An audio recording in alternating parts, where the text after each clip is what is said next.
Dimulai, Bu Citra. Baik Bapak, silahkan. Oke, terima kasih. Assalamualaikum warahmatullahi wabarakatuh. Waalaikumsalam warahmatullahi wabarakatuh. Selamat pagi, salam sejahtera semuanya. Semoga sehat selalu. Sehat itu mahal, oleh sebab itu doa yang terbaik adalah sehat dan barokah, ya. Amin. Sehat tanpa barokah juga tidak bermanfaat, ya. Oke, Bapak Ibu yang kami hormati, Ketua Pusat Studi Pesisir Pak Rizky, kemudian Pak Novan sebagai narasumber, kemudian Bu Citra sebagai moderator. Saya kemarin agak susah juga membuat materi ini, ya baru kita pikiran saya kemarin berpikir bahwa rescue mamalia laut. Tetapi banyak juga menurut beberapa teman, termasuk Bu Citra bilang tidak banyak tahu tentang ikan, ya, dan mamalia laut yang dilindungi. Jadi pengalaman saya di lapangan, ya mohon maaf, mungkin perbedaan.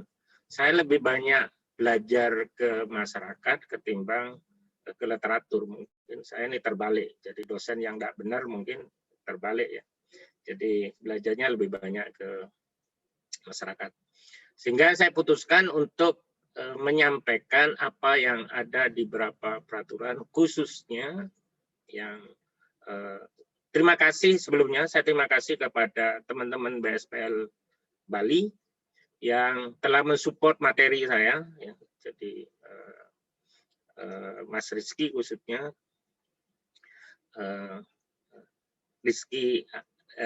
Mas Kiki, ya bukan Rizky, Mas Kiki yang telah mensupport materi. Kemudian, ya selama ini karena saya bagiannya yang kecil, kalau BSPL Bali yang ini keseluruhannya biasanya kalau kita ke masyarakat, saya yang bagian-bagian kecil. Besok itu Mas Kiki sekarang ngisi di Probolinggo dari BSPL Bali, saya besok ngisi tapi saya kecil, yaitu penyu sama manta, ya. Jadi memang kerjaannya dibagi-bagi.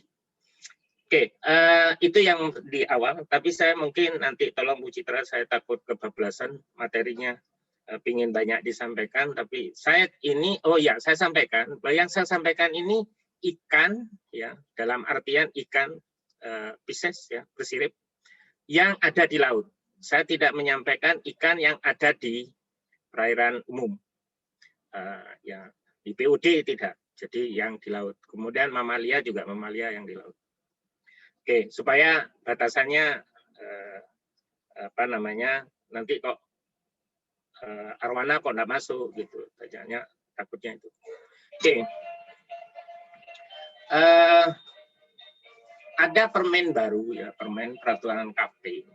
Ini kita sudah mengarah bahwa tapi nanti sorotannya ada yang poin B, ya, swaka. Jadi kalau taman ini, tapi swaka ini ya sama dengan taman, tapi perbedaannya dia lebih pada kalau di KLH, di KKLH itu adalah taman marga satwa segala macam. Nah, ini ada perbedaan dari permen sebelumnya. Jadi peraturan di KKP ini sudah sangat memungkinkan kita banyak pilihan. Jadi di sini di bawah yang poin 5, ini poin 5, swaka perikanan. Ini konservasi jenis. Jadi lebih mengarah pada konservasi jenis. Tetapi konservasi jenis sendiri nanti kami sampaikan bahwa ada aturan tersendiri, yaitu PP 60. Jadi di sini lebih kompleks swaka ini dibanding, menurut saya ya, lebih berat daripada taman. Jadi yang poin 4. Ya. Kemudian ini saya lanjutkan, ini yang daerah perlindungan untuk maritim adat. Ya. Ini sebenarnya asik kalau di Jawa Timur ini saya masih mengejar-ngejar cari di mana yang ada perlindungan adat maritim sama perlindungan budaya maritim. Ya ini. Tapi masih cari-cari, moga-moga yang bawean itu jadi betul-betul terlaksana, tanian tasek itu bisa terlaksana. Oke, zonanya sama, tetapi yaitu zona inti, pemanfaatan, zona lainnya. Jadi pemantau terbatas, ya itu sama dengan aturan-aturan sebelumnya. Tetapi yang ingin saya sampaikan, ini fungsinya juga zona inti sama. Skornya tertinggi itu adalah yang nanti di PP 60 itu ada tentang sumber daya genetik, tetapi skor yang tertinggi untuk kawasan taman wisata, taman konservasi yang bentuknya taman atau swasta itu adalah pemijahan, asuhan, mencari makan. Kemudian ada berupa bahwa perlindungan biota laut, pemulihan biota, perlindungan keragaman. Oke. Tetapi yang kami soroti di sini, Suaka ini sudah yang sebelum-sebelumnya tidak begitu jelas di KKP, sekarang di Suaka itu jelas. Kemudian kalau dulu di Permen 30 tahun 2010 itu hanya 2% yang di taman, sekarang 10%. Jadi ini kawasan intinya. Nah di Suaka ini seperti Suaka Marga Satwa sekarang itu hampir 70%. Di sini 70%. Nah ini yang mungkin bisa jadi beban bagi daerah untuk melaksanakan KKPD, kawasan konservasi perairan daerah, karena akan memilih yang nomor 1 pastinya, supaya tidak kawasannya tidak di blocking atau di protect area terlalu luas. Nah ini mungkin ya ini mungkin bisa didiskusikan atau kita adakan gerakan bahwa perlu itu pusat menginterven kawasan-kawasan yang harus diprotek jadi swaka gitu. Jadi karena pengajuannya itu bisa dari pusat, bisa ditentukan oleh pusat, bisa diusulkan oleh daerah, jadi oleh provinsi. Oke, itu mungkin. Nah fungsinya kawasan konservasi perairan ini keragaman, ya perlindungan KHT, ya.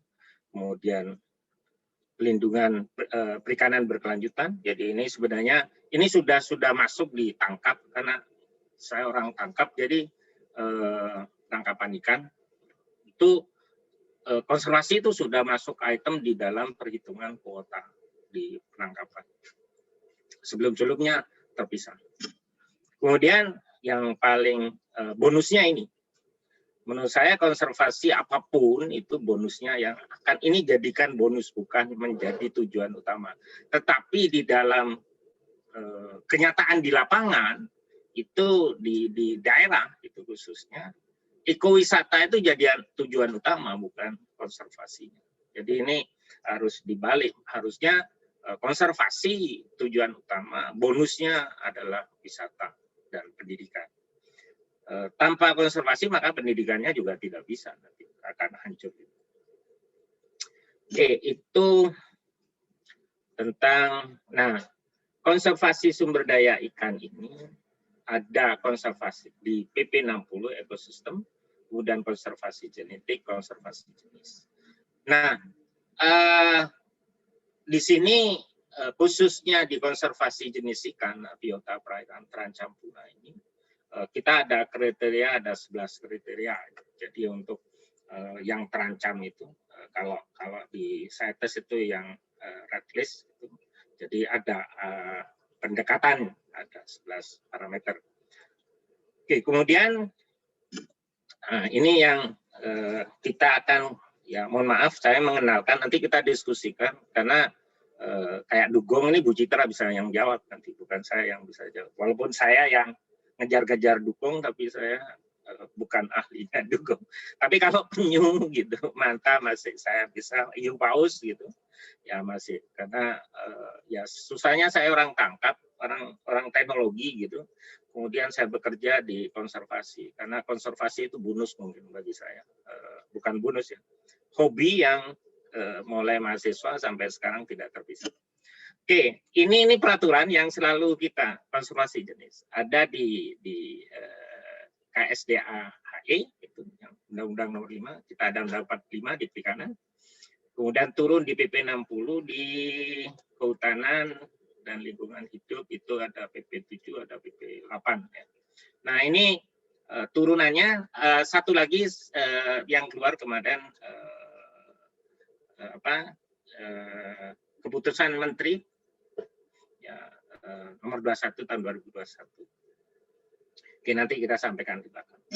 Oke, ini kan terumbu di Jawa Timur nggak ada. Saya lintas saja, tapi ini penting ke terumbu karena ini yang dihajarkan telurnya. Kemudian Napoleon ini ada di Jawa Timur. Jadi kemarin saya ke Bawean masih ketemu juga. Jadi ini perbedaan Napoleon yang sebelah kanan ini Napoleon. Ya, jadi yang ini bukan. Jadi ini hati-hati kita terjebak. Kalau saya bilang ikan noknong kalau orang Jawa, orang Madura itu noknong katanya ada apanya di kepalanya itu. Jadi itu ciri-ciri. Kemudian hiu paus. Hiu paus kita saya bekerja sama dengan Pokmaswas, ada 3 titik, tetapi yang berjalan baru 1 titik dengan baik, yaitu merekod kedatangan hiu paus setiap tahun, sehingga kita mulai tahu dan dibantu oleh teman-teman BSPL Bali. Jadi apa yang katakan Bu Citra itu benar. Saya ini berharap dari LSM di luar itu bisa datang untuk ke sini, walaupun sekarang sudah ada penelitian membola di Selat Bali, tapi saya berharap di jenis yang lain nanti bisa masuk ya. Jadi itu. Oke, kemudian ini manta. Manta ini yang dilindungi berdasarkan Kepmen nomor 4 tahun 2014 itu mantare, kemudian yang reef, yang koral, ya kemudian yang oseanik. Jadi ini membola masih belum. Jadi tapi dia membola masuk di CITES appendix CITES 2. Jadi appendix 2 di CITES. Nah, membola ini yang banyak jenis dan di Selat Bali, di Tangarai, ini tahun kedua teman-teman membola melakukan penelitian di sana. Jadi moga-moga nanti bahwa kita semakin jelas bahwa kita ada yang betul-betul ya. Saya kadang-kadang antara orang tangkap sama orang konservasi itu bertolak belakang. Contoh begini, kalau Selat Madura itu dinyatakan sebagai ruaya atau migrasi dari ikan hiu paus gitu, kemudian kita tutup penangkapannya, ya saya sebagai orang penangkapan kadang-kadang ya kasihan nelayan gitu. Tapi kalau tidak, jaringnya bisa menangkap hiu paus. Nah itu. Nah, cuman kita harus tahu bulan pastinya, itu yang harus kita tahu. Kemudian capung, sebenarnya di Jawa Timur nggak ada ikan capung atau banggai cardinal fish. Ini ikan indah. Tapi ada satu tempat dekat-dekat Jawa Timur. Ini kalau lokasinya seperti ini, tapi di Jawa Timur, bukan di Jawa Timur, ya, di Bali ada satu titik yang banggainya ini ada. Tapi yang tahu itu para penyelam. Kemudian, nah ini ada di Jawa Timur. Jadi di meja saya ada, walaupun kecil ya. Jadi ini bambu laut yang harganya bisa menarik ya. Jadi yang ini sudah dikelupas kulit coklatnya ini. Jadi seperti ini. Jadi dan kalau masih hidup lemas lentur, tapi kalau sudah kering ya kaku seperti ini. Kalau masih ini mudah dibuka ya, mudah dilupas, masih segar. Tempatnya saya ada tahu berapa titik. Kalau riset saya tunjukin, tapi kalau bagi orang-orang tertentu saya tidak tunjukin lokasinya. Apa namanya? Karena di budidaya ternyata kita transplant nggak berhasil, jadi agak susah. Jadi nggak tahu ya, saya belum tahu, tapi saya kerjasama dengan teman-teman Pasir Putih itu tidak berhasil mentransplant. Kemudian sidat di Jawa Timur banyak, tiga jenis di Jawa Timur. Kalau jangan cari sidat di Malang ke Pacitan, nggak akan ketemu, tapi namanya ganti, namanya gateng. Jadi kalau cari gateng ketemu. Ini ikan yang terkenal kecil di Indonesia, besar di Jepang, yang makan orang Jepang. Jadi kita jarang makan. Itu sidat. Sedangkan kalau makan ukurannya besar lagi, kita jarang makan yang ukuran kecil, yang ukuran 30 cm itu jarang. Jadi apa namanya, panjangnya 30 cm ya. Ini namanya glass L. Kalau di teman-teman nelayan di selatan namanya kokok. Jadi carinya jangan glass L, nanti akan ketemu, kalau kokok ketemu. Jadi nama lokal ini sangat penting, karena saya dulu mencari nama lokal ini setengah mati, karena saya enggak ketemu-ketemu, sehingga bawa videonya, bawa fotonya, oh kok ini gateng Pak. Karena kalau Lumajang ke timur, ke Banyuwangi namanya uling. Jadi ikan uling, jadi berbeda.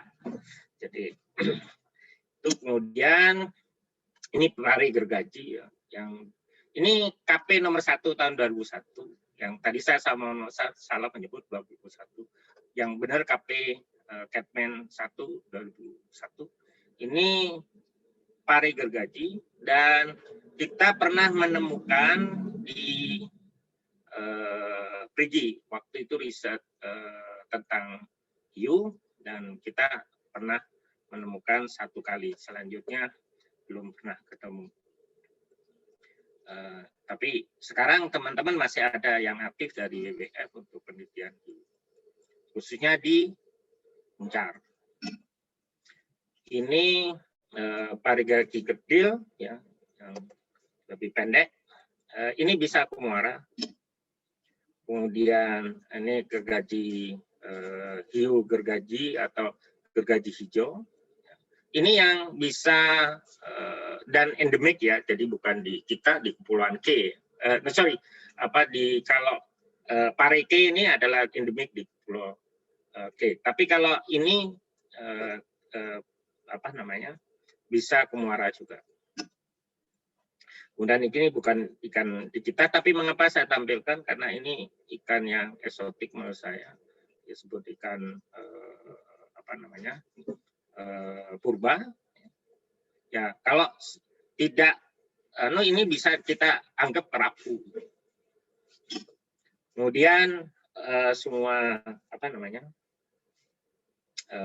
kuda laut itu masuk CITES 2. Ya. Kemudian ini CITES 2 untuk dan ini kan di Jawa Timur banyak, tapi sekarang semakin jarang orang mencari teripang, karena tidak banyak. Yang dicari betul itu teripang susu. Adalah teripang susu putih ini yang harganya mahal. Kalau dulu di Bawean itu pengkukus itu di Pulau Nuku itu ada 3 lokasi, sekarang 0 lokasi, tidak ada yang kukus. Kemudian ini banyak di Jawa Timur, di Brontong ada, di Prigi ada, ketangkap ya, di pelabuhan ya, di Senang Biru. Ya. Jadi ini kemudian Muncar, ini adalah hiu martil, ada 3 macam. Kemudian hiu lajaman ini di CITES tahun 2 di CITES ya tahun 2006. Dia yang lincip ya bentuknya. Kemudian ini yang banyak juga di Jawa Timur, yaitu hiu koboi. Artinya bukan didaratkan di Jawa Timur ya, didaratkan di Jawa Timur. Ini masuk apendik 2 di CITES. Kemudian hiu liangpon ini apendik 2 tahun 2019. Kemudian pari kikir yang ini mengapa disebut kikir di punggungnya. Kemudian ini apendik 2. Kemudian ini yang di Jawa Timur yang yang kalau yang ramai kemarin di kelompok paus, ya. Tapi ini yang sebenarnya berapa kali terdampar di Jawa Timur, ya, yaitu dugong. Kemudian jenis lumba-lumba. Lumba-lumba ini karena sekarang dulu tidak ada yang mau makan lumba-lumba. Awalnya lumba-lumba ini ditangkap, kemudian tertangkap, kemudian dagingnya dicoba untuk dijadikan umpan dipancing.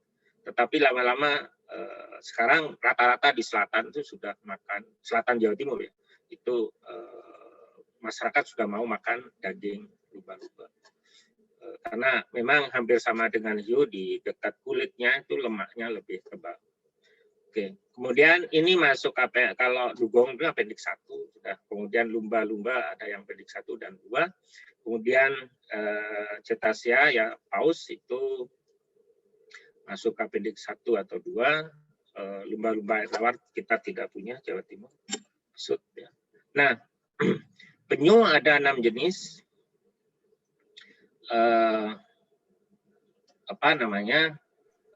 Di Indonesia, ya, tapi yang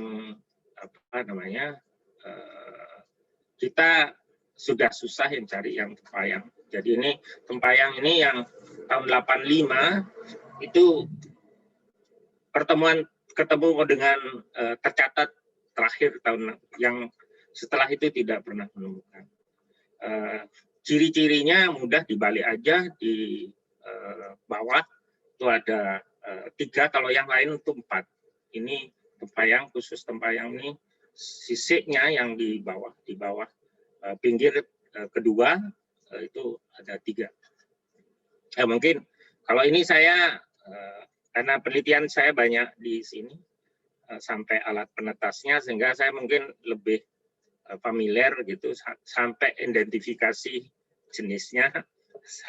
Jadi saya hafal banget, bukan hafal, mengerti gitu. Kemudian labi-labi ini termasuk, saya punya kolam labi-labi, tapi belum berhasil menelorkan, ya. Jadi ini ada 2 jenis, ya, istilah moncong kura-kura ini. Jadi ini dilindungi. Ada yang pedik, ini khususnya moncong babi, tapi di kita tidak punya. Kita yang warna coklat yang kebanyakan. Ini moncong babi maksudnya ada hidung 2, ya. Kemudian kura-kura, ya, saya sebenarnya masih cari kura-kura daun di Jawa Timur karena tempatnya Jawa, yang di kepalanya ini ada seleret kuningnya.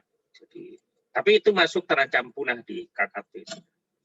Kemudian ketam, ini kita tidak punya ketam. Kelapa. Kemudian Mimi lamintuno, Mimi, ya, ini ketam tapak kuda, itu banyak kita, jenisnya banyak, tapi di Jawa Timur kurang populer, walaupun dilindungi, orang mengkonsumsi ini jarang. Kemudian triton trompet, ini karena besar. Kemudian ini tentang Nautilus. Ini yang juga berdasarkan Permen LHK itu dilindungi. Ya, ini karena warnanya bagus, proka ini biasanya. Kemudian kima. Kima ini karena warni kalau hidup warnanya bagus, ya, tempel. Bahkan kalau di Bawean itu di rumah apung aja ada kima, tapi kecil-kecil. Ya, ini apendik 2. Jadi sebenarnya ini kima karena diam, sehingga mudah diambil. Tidak bergerak. Ya, kira-kira saya berharap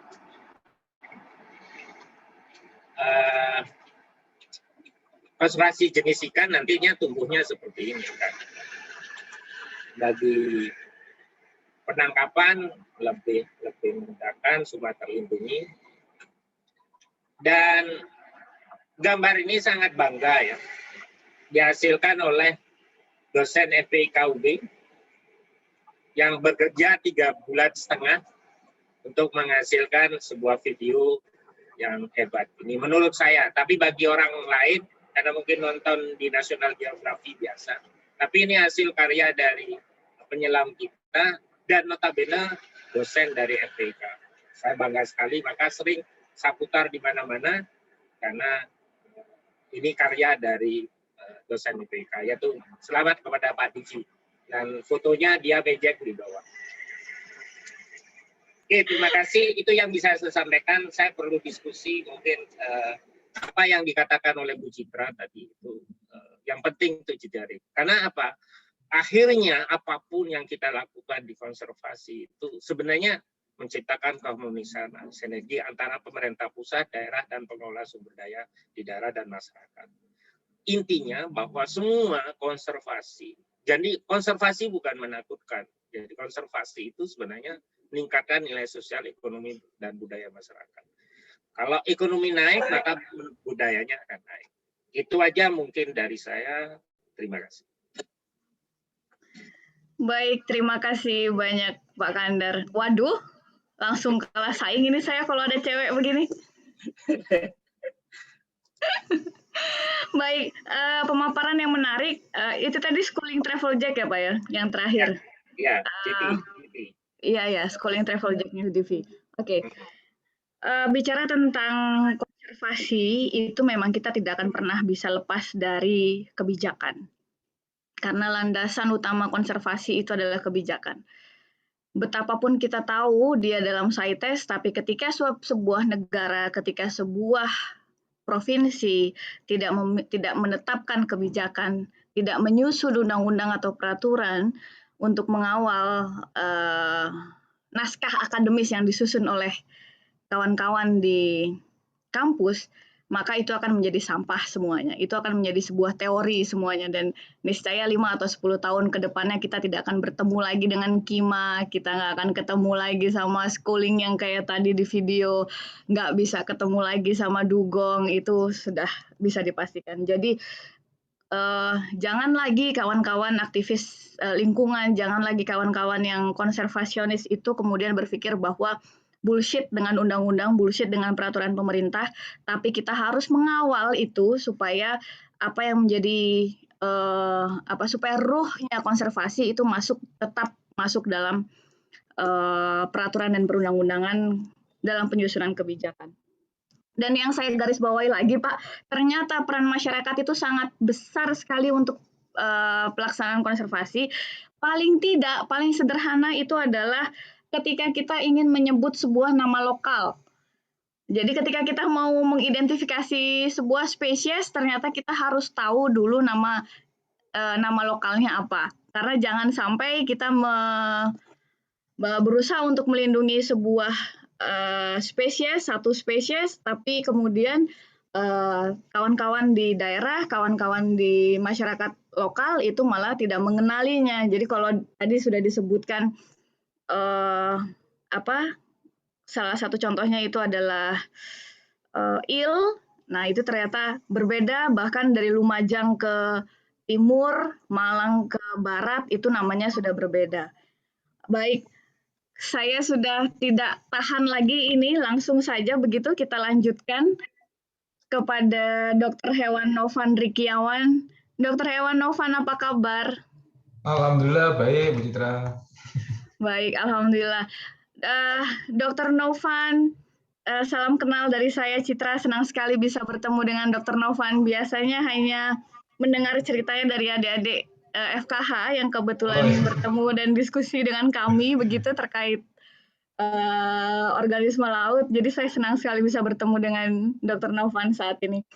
Baik, saya perkenalkan terlebih dahulu Dr. Novan ini merupakan penggiat lingkungan dan pemerhati satwa liar. Kalau saya lihat dari riwayat hidupnya itu panjang sekali, tapi saya mengambil kesimpulan bahwa beliau ini concern pada burung dan reptil sepertinya ya. Organisme kecil, burung dan reptil, kayaknya sih banyak di situ. Kemudian beliau juga lama aktif di Taman Safari, begitu ya, Dr. Novan, kalau yang dari saya baca. Iya, betul. Iya. Aktif di Taman Safari sebagai supervisor, sebagai dokter hewan supervisor. Kemudian hari ini beliau menjadi Kaprodi di Kedokteran Hewan Universitas Brawijaya. Ini sepertinya sebuah kayak hibah yang bagus sekali begitu bagi Kedokteran Hewan Brawijaya ketika mendapatkan dosen yang juga sebelumnya itu mendapatkan banyak pengalaman sebagai praktisi lingkungan. Ini menurut saya tidak akan mahasiswanya nggak rugi lah punya kaprodi yang lama berkecimpung dengan lingkungan. Baik, Dokter Hewan Novan mungkin langsung saja disampaikan pemaparannya. Jadi baik, Bu Citra. Mohon izin ya, Bu Citra, untuk share. Iya, monggo silahkan. Jadi, terakhir ketemu Pak Kandar waktu acara penyu ya, di FKH ya Pak Kandar ya. Perpenyuan beliau. Iya, betul. Ini sampai telur penyu aja dibikin mau netes, mau jantan Nggak apa bisa. betina dibikin ya. Iya, betul memang. Oke, baik. Jadi selain mbahnya Pok Mas Was, ternyata mbahnya penyu juga begitu ya. Ini malah dari beliau ini tadi, dari presentasi beliau malah saya banyak belajar tentang ikan ya. Ternyata banyak sekali yang tidak saya tahu.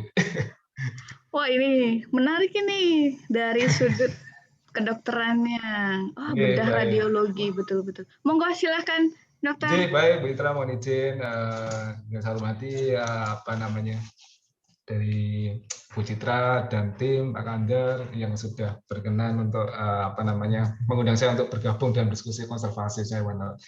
Jadi jujur memang kami di Dokter Hewan itu banyak sekali kompetensi dan bidangnya. Dan kebetulan memang jalan hidup saya, maksudnya berjodoh untuk pernah berkesempatan bekerja di lembaga konservasi, di ex-situ khususnya, dan merupakan suatu anugerah juga. Dari situ saya banyak belajar terkait dengan konservasi. Nah, di sini mungkin saya yang mencoba menyampaikan dari sisi kami ya, dari sisi kesehatan hewan, karena kebetulan saya background-nya dokter hewan. Jadi medik konservasi hewan laut. Nah, di sini perkenalkan saya Dokter Novan. Kalau ingin bertemu saya silakan di FKHUB di Dieng, monggo. Kebetulan saya di departemennya atau labnya di klinik hewan, fokusnya ke bedah dan radiologi. Jadi memang belakangan saya concern untuk terkait dengan burung dan reptil kebetulan. Nah, untuk termasuk penyu ini kan reptil, ini juga sedikit menarik perhatian, dan kalau dulu juga terkait dengan mamalia laut, beberapa kali membantu Taman Safari juga karena sebagai timnya, jadi untuk rescue lumba-lumba dan kesel seperti itu. Ini saya sedikit berbeda dengan tadi dijelaskan oleh Pak Kandar. Kebetulan saya melihat dari sisi KLHK ya. Jadi Kementerian Kehutanan, dan kebetulan saya juga dokter hewan bernaung di KLHK, dan banyak sekali lembaga yang menaungi dokter hewan, sehingga di sini sama pada prinsipnya, konservasi adalah langkah pengolahan tumbuhan dan atau satwa liar yang diambil secara bijaksana dalam rangka memenuhi kebutuhan generasi saat ini dan generasi saat datang. Nah, ini berdasarkan Permenhub nomor 31 tahun 2012. Nah, di sini salah satu pelaku konservasi satwa liar sebagian kecil memang dokter hewan, karena kami lebih concern ke medik konservasi atau kesehatan hewannya. Nah, tidak lepas juga juga dalam konservasi pasti akan ada tim dengan berbagai background keahlian, karena dokter hewannya hanya menguasai sebagian kecil dari konservasi, khususnya dari kesehatan. Nah, di sini apabila dilihat dari definisi dari KLHK yang berlaku dari Permenhub tadi, ada sedikit perbedaan dengan tadi KKP memang. Jadi kalau di sini kami ada lembaga konservasi ya. Jadi lembaga yang bergerak di bidang konservasi tumbuhan dan atau satwa liar, khususnya untuk yang berada di luar habitatnya atau ex-situ, baik berupa lembaga pemerintah maupun swasta. Nah, kebetulan Taman Safari ini termasuk swasta, ya. Dan sebagian besar lembaga konservasi yang besar di Indonesia untuk yang ex-situ itu dikelola oleh swasta. Karena memang dalam pengelolaan lembaga konservasi ini sangat luar biasa sekali untuk kebutuhan biayanya, ya, untuk pemenuhan fasilitas khususnya. Nah, di sini dari kriterianya banyak sekali klasifikasinya, ada kebun binatang, taman safari, taman satwa khusus, sampai herbarium ya yang untuk konservasi tumbuhan. Nah, kemudian untuk ada juga lembaga konservasi khusus. Nah, biasanya ini masih ada kaitannya dengan in situ, jadi tidak jauh dari in situ. Nah, biasanya terkait dengan pusat penyelamatan satwa atau pusat latihan satwa khusus dan pusat rehabilitasi satwa. Nah, di sini biasanya lingkupnya hanya untuk penyelamatan atau rehabilitasi satwa. Nah, ini sebagian besar di Indonesia biasanya berdekatan sekali dengan in situ. Nah, kemudian fungsi utama untuk lembaga konservasi ini adalah untuk pengembangbiakan terkontrol dan untuk penyelamatan tumbuhan dan satwa dengan tetap mempertahankan kemurnian jenisnya. Sedangkan fungsi lain yaitu ada edukasi, peragaan, kemudian juga penitiman sementara, sumber indukan, dan cadangan genetik untuk mendukung populasi in situ. Kemudian sarana rekreasi yang sehat, serta penelitian dan pengembangan ilmu pengetahuan. Nah, selain itu juga dalam pengelolaannya di lembaga konservasi wajib berdasarkan prinsip etik dan kesejahteraan satwa. Nah, ini yang kami pegang teguh sebagai dokter hewan yang berkecimpung di konservasi. Nah, ini contoh in situ, mungkin Pak Kajar lebih memahami, lebih menguasai karena saya memang belum pernah ke sini seperti itu. Nah, kalau ex situ insya Allah untuk di Jawa hampir semuanya pernah saya kunjungi, jadi memahami kondisi. Nah, kemudian untuk kami sendiri, untuk dokter hewan ya biasanya terkait dengan kesehatan hewan, di sini kami ada undang-undang yang menaungi, yaitu Undang-Undang Nomor 18 Tahun 2019 tentang Peternakan dan Kesehatan Hewan. Nah, di sini sebagai dasar hukum otoritas veteriner di semua kementerian yang ada di Indonesia. Jadi di sini kesehatan hewan adalah segala urusan yang berkaitan dengan perawatan hewan, pengobatan hewan, pelayanan kesuan, pengendalian dan penanggulangan penyakit hewan, penolakan penyakit, medik reproduksi, dan di sini dimasukkan juga khusus ya medik konservasi, obat hewan dan peralatan kesuan serta keamanan pakan. Nah, untuk definisi sendiri, karena kami dokter hewan ya, dokternya hewan, makanya di sini adalah binatang atau satwa yang seluruh atau sebagian dari siklus hidupnya berada di darat, air dan atau udara, baik yang dipelihara maupun yang berada di habitatnya. Dan di sini satwa liar adalah semua binatang yang hidup di darat, air dan udara yang masih mempunyai sifat liar, baik yang hidup bebas maupun dipelihara oleh manusia. Nah, sedangkan untuk usaha di bidang kesehatan hewan adalah kegiatan yang menghasilkan produk dan jasa yang menunjang upaya dalam mewujudkan kesehatan hewan itu sendiri. Nah, ini kami penjelasan veteriner berkaitan dengan hewan dan penyakitnya, kemudian medik veteriner dan penyelenggaranya dan pelakunya adalah dokter hewan. Nah, di sini medik konservasi adalah penerapan medik veteriner dalam penyelenggaraan kesehatan hewan di bidang konservasi satwa liar. Nah, jadi kenapa medik konservasi ini dimunculkan? Karena memang Indonesia waktu itu sebagai dasarnya adalah kaya sekali dengan fauna ya. Nah, sehingga di sini perlu dibuatkan klausul sendiri terkait dengan medik konservasi. Karena tadi memang saya setuju dengan Bang Anda dan Bu Citra, memang untuk konservasi di Indonesia ini memang banyak tantangannya ya. Kita yang semangat tetapi pemangku kebijakannya tidak semangat itu menjadi permasalahan tersendiri seperti itu. Nah, kemudian kami untuk sebagai medik konservasi ternyata banyak sekali tugasnya dan ini juga dibantu oleh para ahli atau dari bidang yang lain karena kalau dikerjakan sendiri juga tidak bisa. Ya, terkait dengan penyelamatan, rescue sampai pelepas liaran, kemudian perawatan satwa, kemudian pengembangbiakan, penelitian, kemudian apabila ada kasus seperti misalnya paus terdampar atau ada permasalahan yang menyebabkan kematian, juga melakukan nekropsi sehingga dapat diinvestigasi. Kemudian ini yang menjadi PR besar kami di di bidang medik konservasi adalah regulasi ya, karena terkait dengan birokrasi dan kebijakan. Ini menjadi tantangannya. Kemudian edukasi ini yang juga tidak bisa kita lepas. Kemudian sekarang juga mulai tren ya zoonosis, yang kita tahu juga coronavirus kan terakhir WHO kan konfirmasi bahwa coronavirus ini dari kelawar ya. Berarti zoonosis ini menjadi PR kami juga karena penyakit hewan ini banyak sekali ya yang dapat berpotensi menular ke manusia. Nah, sehingga beberapa tahun terakhir kami ada konsep namanya One Health. Ya, dikerjasama dengan berbagai macam bidang, manusia, lingkungan, dan hewan menjadi satu untuk melakukan kerjasama khususnya untuk penanggulangan penyakit. Nah, kemudian, ini yang menjadi kendala kami. Jadi ternyata dokter hewan ini punya banyak bidang kompetensi karena hewan ini kan tadi banyak sekali. Termasuk saya juga tidak menguasai berbagai jenis hewan untuk saya tangani. Jadi ternyata di medik konservasi hewan laut ini bidang yang bisa yang bisa menangani untuk dokter hewan sendiri ada vet akuatik, yaitu vet yang memang dia khusus menangani hewan laut biasanya, kemudian ada vet zoo, kemudian ada vet wildlife ya biasanya di LSM.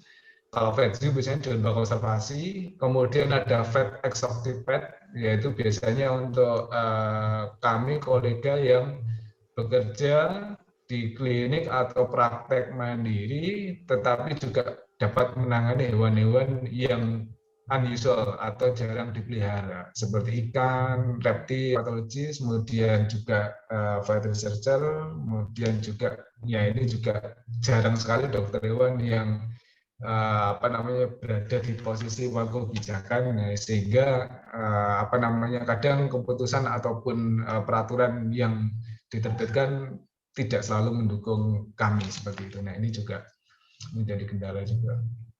Nah, kemudian dari kami juga kebetulan saya Asia, bahwa kami memiliki organisasi non-teritori atau NT, yaitu organisasi yang dibentuk berdasarkan keinginan sekelompok dokter hewan yang memiliki minat keahlian atau bidang kerja yang sama. Jadi misalnya ada beberapa orang atau beberapa dokter hewan yang memiliki minat atau bidang keahlian yang sama, biasanya akan mendirikan ONT.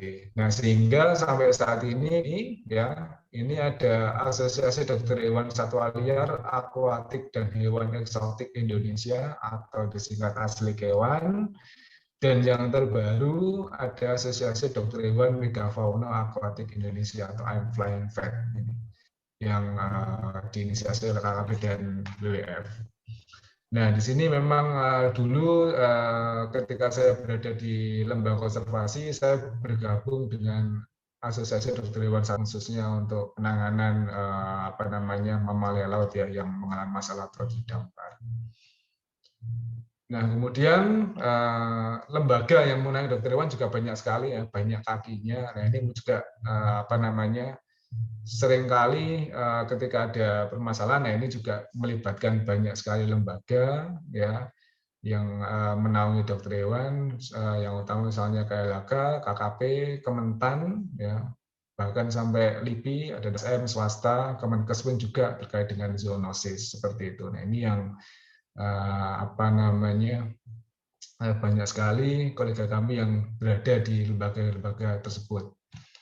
Nah, kemudian untuk tugas kami biasanya terkait dengan medik konservasi, ya tadi penyelamatan, rescue, rehabilitasi, pelepas liaran, kemudian perawatan juga yang menjadi kendala kami. Nah, di sini Indonesia termasuk untuk fasilitas penunjang medis untuk satwa sendiri termasuk yang sangat tertinggal dibandingkan dengan negara-negara lain. Seperti itu. Sehingga seringkali dalam penanganannya ataupun dalam melakukan tindakan seperti rescue ataupun misalnya pelepasan atau hal apapun yang memang membutuhkan peralatan yang baik untuk menunjang peneguhan diagnosa atau untuk memastikan kondisi. Nah, ini menjadi kendala kita. Padahal di satwa sendiri, ya, baik itu satwa akuatik maupun darat, kita harus memastikan bahwa hewan ini sehat baik secara mental dan fisik, seperti itu. Nah, kemudian selain itu untuk perawatan juga PR kami apabila kami di lembaga konservasi ex situ, ya, atau pusat rehabilitasi, bahwa kami harus memastikan bahwa lingkungan untuk hewan yang kami rawat ini baik. Nah, untuk hewan air atau hewan laut sendiri, ini tantangannya selain dari kandangnya, luasannya, bahkan kami paling sulit adalah mengontrol kualitas air. Karena apa namanya, apalagi untuk mamalia laut atau hewan laut, kami harus selalu memastikan bahwa kondisi air itu selalu baik. Nah, seringkali permasalahan timbul adalah karena ketidaknyamanan atau stres yang timbulkan karena ketidaknyamanan dari lingkungan, baik itu kandang maupun dari airnya. Nah, sehingga ketika stres, imunitas turun, kemudian timbul penyakit yang kadang tidak kami duga. Nah, ini yang menjadi PR besar kami ketika kami melakukan rehabilitasi atau merawat dalam jangka waktu yang panjang untuk satwa, khususnya satwa air atau satwa laut. Nah, kemudian pakan juga berpengaruh sekali, ya, maksudnya untuk kuantitas dan kualitasnya. Kebetulan kalau pengalaman kami dulu untuk merawat mamalia laut, lumba-lumba, pakan biasanya kami datangkan dari daerah Jawa Tengah, Batang. Kemudian kalau untuk air juga pengelolaan air lautnya, kami dulu mendatangkan garam dari daerah Jawa Tengah, ya, garam laut yang murni atau garam krosok istilahnya, untuk mensuplai atau mengontrol salinitas dari air buatan yang kita sediakan untuk apa namanya satwa laut yang kami rawat seperti itu. Nah, kemudian untuk kami juga di Exitu dulu juga tantangannya adalah pengembangbiakan. Nah, ini menjadi PR sendiri kami bagi tim apa namanya tim medis, tim kesehatan hewannya atau tim satwanya. Karena pada dasarnya kalau hewan atau satwa ini tidak nyaman atau dia stres, ya, dia tidak akan bisa melakukan reproduksi. Karena bisa reproduksi pada hewan itu harus nyaman dahulu. Ya, lingkungannya nyaman, kemudian fasilitas pendukungnya oke, nah biasanya baru berhasil. Nah, ini untuk Prigen baru kemarin awal Januari 2021 juga infonya sudah berhasil apa namanya breeding atau lumba-lumbanya berhasil melahirkan 1 ekor. Nah, ini untuk indukannya sudah kami siapkan sejak saya masih di sana sekitar tahun 2011. Nah, ini mengkondisikan lumba-lumba ini sampai mau reproduksi atau mau nyaman untuk hidupnya dan stabil tanpa penyakit, tanpa stres, sehingga mau melahirkan ini juga atau mau kawin ini juga menjadi kendala juga seperti itu. Alhamdulillah berhasil. Kemudian termasuk di Ancol atau Gelang Samudra, kemudian di SeaWorld, ya alhamdulillah dapat melakukan apa namanya pengembangbiakan dari spesies yang dirawat.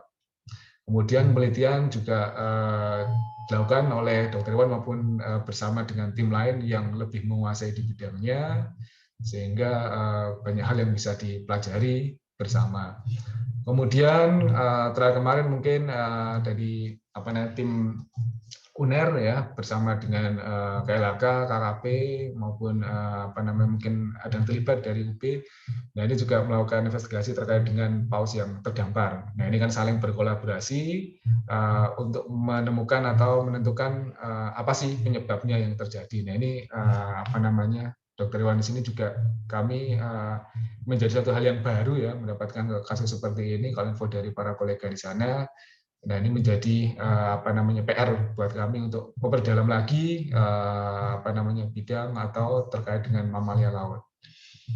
Nah, kemudian edukasi juga kami lakukan biasanya bekerjasama dengan tim edukasi atau dengan pihak lain untuk apa namanya mengkonsep biasanya hal apa saja sih yang bisa kita berikan, informasi apa saja yang bisa kita berikan untuk pengunjung ataupun untuk masyarakat, ya, sehingga masyarakat lebih peduli seperti itu. Kemudian yang terakhir ada zoonosis ya, yang apa namanya yang tren sekarang bahwa ternyata banyak sekali penyakit ya yang dapat menular dari hewan ke manusia. Ini yang kalau infonya 60% lebih ya penyakit dari hewan itu dapat menular ke manusia. Nah, ini tantangan kami Dr. Iwan ya untuk memastikan bahwa hewan ini selalu sehat sehingga ketika dikonsumsi atau kontak dengan manusia itu tidak menimbulkan permasalahan terutama kesehatan pada manusia itu sendiri. Nah, kemudian birokrasi regulasi ini mungkin Pak Landar dan dari tim KKP atau dari LPIK juga lebih menguasai ya Dr. Iwan yang sebagian kecil saja mendukung karena biasanya pengalaman saya untuk menyusun SRAK ini sangat sangat alot biasanya, apalagi terkait dengan pemangku kebijakannya atau pimpinannya ya, sudah didorong-dorong, sudah tahu keadaannya, tetapi tetap begitu-gitu saja seperti itu. Nah, ini yang menjadi sulit biasanya. Nah, terima kasih dari kami, ini hanya sedikit sharing gambar ketika menangani berbagai macam pasien ya, seperti itu. Matur nuwun Bu Citra, silakan pada Bu Citra.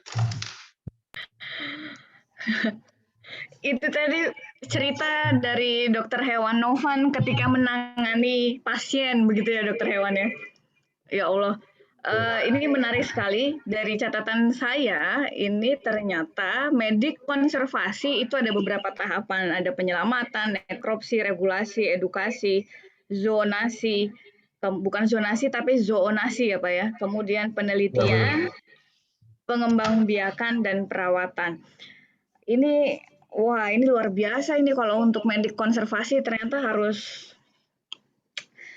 Dan tadi saya menggarisbawahi juga ternyata dalam medik konservasi hewan itu juga tidak kemudian mereka bisa menangani segala macam hewan, tapi juga ada hewan akuatik, ada hewan yang eksotik, begitu ya Pak ya?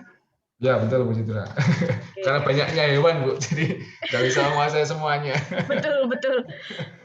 Dan kalau saya itu biasanya kalau saya disuruh milih Pak itu biasanya mau zoologi atau botani, itu saya lebih suka botani kalau di laut itu Pak. Karena kalau zoologi itu waduh banyak sekali. Bicara vertebrata dan vertebrata saja pilihannya sudah banyak begitu ya dokter ya? Ya betul Bu Citra. Baik, tadi sudah disampaikan dengan sangat menarik sekali cerita pengalaman dari dokter hewan Novan ketika berinteraksi dengan hewan-hewan yang ada di ex-situ ya, kalau ini ya berarti dia dikondisikan begitu kan, di taman safari, ada yang di SeaWorld ya itu tadi Pak yang lumba-lumba punya bayi tadi. Di Gelanggang Samudra, sebelahnya. Oh di Gelanggang Samudra. Ya, berbeda manajemen gitu. Dia beda manajemen. Saya pikir betul. itu satu manajemen yang sama. SeaWorld numpang tempat saja itu. Oh, saya baru tahu ini sekarang. Baik. Wah, ini kalau Kaprodinya punya link ke situ, nanti menyenangkan sekali nih teman-teman dokter hewan yang mau PKL, KKN, dan segala macamnya bisa masuk link di situ ya Pak ya. Dan harapannya, tadi saya juga ada satu catatan penting lagi, yaitu ada asosiasi yang I'm Flying Vet itu tadi ya. Jadi ketika sudah menjadi dokter hewan dan ingin punya ketertarikan dengan satwa megafauna yang ada di air, bisa join dengan Flying Vet itu tadi ya. Ya betul Bu Citra. Jadi sedikit saja cerita pengalaman ketika di Jawa Timur ya, mungkin Pak Kandar itu juga ingat ya Pak ya waktu penanganan hiu paus itu tadi ada terkait etika kehewanan. Jadi waktu penanganan hiu paus mau dikeluarkan dari rel air panasnya PLTU Paiton itu, Pak Kandar sampai pusing itu karena harus mempertimbangkan listrik se-Jawa Bali atau etika kehewanan itu tadi. Itu yang sampai pingsan-pingsan itu ini siapa? Pak Ikram ya Pak ya, Kepala BPSPL Denpasar itu. Karena ternyata penggiat lingkungan dari luar negeri itu cepat sekali mendapatkan informasi itu, dan mereka itu di level yang kalian ketika menyelamatkan itu harus selamatkan dulu hewannya gitu. Wah, kalau di kita kan yang penting manusianya aman dulu. Ya, baik, ini menarik sekali cerita dari Pak Kandar dan Dr. Novan. Mungkin ada pertanyaan dari kawan-kawan. Ini suaranya bengong tak paten.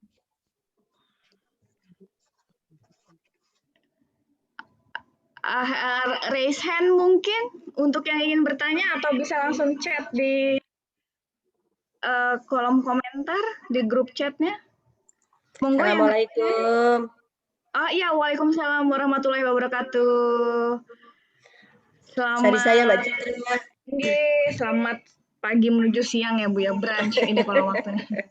Baik. Ya, Bagaimana Bu Umi Zakia kabarnya, sehat Ibu? alhamdulillah. Ya, sehat. Moga-moga Mbak Citra dan semua yang ada di sini juga gitu. Alhamdulillah kami Iya. alhamdulillah. Yang penting sehat barokah ya Bu ya. Monggo Iya. Ibu Umi ingin bertanya kepada siapa? Mungkin siapa aja deh yang bisa memberikan jawaban gitu, bisa Cak Kandar, bisa Pak Dokter. Terima kasih Mbak Citra. Ini sebenarnya saya selaku tim teaching aja ini, Pak Kandar nih. Mumpung ada ahlinya nih, sambil mencoba untuk ini menimba ilmu lebih dalam lagi ya, begitu. Mudah-mudahan bisa mendapatkan sedikit penjelasan. Berdasarkan yang saya baca dan yang saya ketahui dari beberapa sumber, itu mengenai RZ3WP, jadi Rencana Zonasi Wilayah Perairan Pesisir dan pulau-pulau kecil, itu masih menghadapi beberapa kendala. Tadi mungkin sudah disebutkan sendiri oleh Cak Kandar juga Pak Dr. Novan ya. Jadi misalnya ini kalau boleh saya ini kan apa saya sebutkan, ini suara saya agak menggema ini. Di kami jadi, jelas Ibu. Pertama, dalam? Jelas-jelas. Apa Mbak Citra? Silahkan. Iya, jadi ini ada beberapa sejumlah persoalan yang saya ketahui, yaitu penataan ruang laut yang belum lengkap dan masih bersifat parsial. Kemudian tentang penataan perizinan kelautan dan perikanan, sistem data atau informasi terkait wilayah laut, penggunaan ruang laut, pemanfaatan yang belum lengkap dan belum terintegrasi. Dan kemudian tidak terkendalinya pencemaran dan kerusakan laut. Jadi mungkin ini yang saya bahas ini berkaitan dengan perundang-undangan begitu, Pak Kandar, Cak Kandar ya. Jadi apakah sampai saat ini gitu ya, dari persoalan-persoalan yang muncul, karena setahu saya juga saya pernah juga mendengar itu langsung dari beberapa Pemda gitu ya, ada sedikit kendala tentang konflik dalam hal undang-undang ini. Ini sebenarnya kalau dari pengalaman Cak Kandar sendiri itu sudah seberapa jauh ini mendapatkan perhatian dari pemerintah atau solusi begitu. Jadi apakah sudah diadakan misalnya harmonisasi, ada solusi menuju ke ini ya, apa ya, lebih saling mencoba untuk memecahkan permasalahan karena antara daerah dan pusat mungkin tidak harmonis. Jadi nanti kemudian kita ini sebagai pelaku misalnya penelitian atau apa begitu bisa menjawab gitu. Karena kadang-kadang itu berasal dari bawah. Jadi misalnya ada informasi dari beberapa LSM yang merasa bahwa kok dari peraturan daerah dengan pusat tidak sama dan seterusnya. Dan ini mungkin ada beberapa catatan yang memang dalam perundang-undangan itu ada kata-kata yang masih menyisakan apa ya, ketidakjelasan begitu. Jadi kalau misalnya dibagi kewenangannya itu dibagi seperti apa, sampai sejauh mana seperti itu. Itu tentang perundang-undangan yang mungkin saya ingin mendengar lebih jauh sampai saat ini itu seperti apa. Kemudian mungkin untuk Dr. Novan, saya memang selalu sangat tertarik dan impressed begitu dengan program-program yang penyelamatan hewan. Karena saya selalu melihatnya kan dari channel Discovery atau National Geographic. Jadi sepertinya itu sempurna begitu. Jadi mereka itu menjalankan itu tanpa berpikir apapun begitu ya. Langsung dijalankan dan dengan sungguh-sungguh semua fasilitas ada, kemudian dan bahkan dokternya itu bisa dengan bebas, mungkin malah ada yang menggunakan helikopter dengan langsung datang, fasilitas seperti itu ya. Jadi bayangan saya itu kok tidak ada program seperti itu di Indonesia. jadi jadi kalau misalnya kemarin itu saya melihat itu, Masya Allah, saya sedih juga. Ada mungkin Mbak Citra sama Pak Kandar itu ya juga mengikuti yang ada banyak paus. Pilot whale. Ya itu yang mati semua ya, hampir banyak yang mati karena begitu didorong ke laut, ternyata kemudian beberapa saat sudah kembali lagi itu. Banyak tapi jumlahnya kemarin itu Mbak Citra ya. Iya, pilot whale yang selamat hanya 2. Jadi ada sekitar 20 20 sekian lah. Iya, ya. Dan yang itu saya membuat ekor. Masya Allah bagaimana ini. Sementara kita itu selalu menggembur-gemburkan konservasi ya, tapi kalau melihat situasi seperti itu minim sekali. Kayak saya lihat itu masyarakat itu hanya mendorong-dorong aja supaya dia pergi gitu. Ternyata laut mengembalikannya lagi ke pantai. Nah itu mungkin yang ingin saya tanyakan kepada Dr. Novan adalah sebenarnya itu pendanaan ya, terutama saya pikir pendanaan dan penyiapan fasilitas ya itu sebenarnya itu tanggung jawab pemerintah atau harus personal ya, lembaga swasta yang harus bekerja begitu. Mestinya harusnya ada helikopter yang bawa dokter langsung ke sana begitu ya, langsung bisa ini itu. Tapi nggak pernah terjadi di Indonesia itu. Nah itu mungkin apakah ada usaha-usaha ataukah memang sebenarnya ada pemerintah harus dihoyak-hoyak gitu. Halo, sadar ini ada banyak masalah di lapangan begitu supaya bisa lebih. Nanti saya selalu setiap kali pertanyaan saya itu di forum-forum ya ilmu lingkungan, di forum-forum lingkungan itu selalu kenapa pemerintah tidak ada usaha. Nah itu selalu di counter back gitu. Itu bukan tugas pemerintah saja. Nah itu kemudian saya jadi terdiam. Lalu sebenarnya tugas siapa itu yang menjadikan ini? Matur nuwun Mbak Citra, waktunya monggo. Mungkin saya yang kurang informasi atau mudah-mudahan bisa diberi pencerahan. Matur nuwun. Assalamualaikum warahmatullahi wabarakatuh. Waalaikumsalam warahmatullahi wabarakatuh.